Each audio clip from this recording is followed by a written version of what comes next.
Hello అందరికి ఈ రోజు వీడియో ఏంటంటే వ్యాలంటైన్స్ డే స్పెషల్ వీడియో అండి.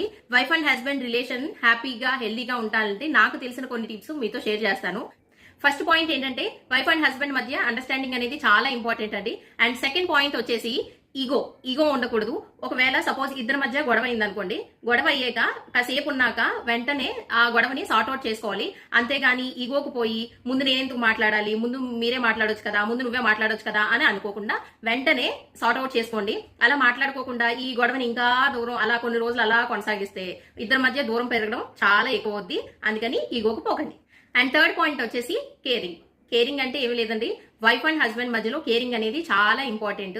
వైఫ్ గురించి హస్బెండ్ పట్టించుకోవాలి, హస్బెండ్ గురించి వైఫ్ అనేది పట్టించుకోవాలి. రేపటి వీడియోలో పార్ట్ 2 రిలీజ్ చేస్తాను, తప్పకుండా చూడండి. మీకు కనుక వీడియో నచ్చితే వీడియో లైక్ చేయండి, షేర్ చేయండి, ఛానల్ సబ్స్క్రైబ్ చేయండి, మీ ఫ్రెండ్స్ కి రిలేటివ్స్ కి షేర్ చేయండి. ముఖ్యంగా వైఫ్స్ అయితే హస్బెండ్స్ కి షేర్ చేయండి, హస్బెండ్స్ అయితే వైఫ్ కి షేర్ చేయండి. థ్యాంక్స్.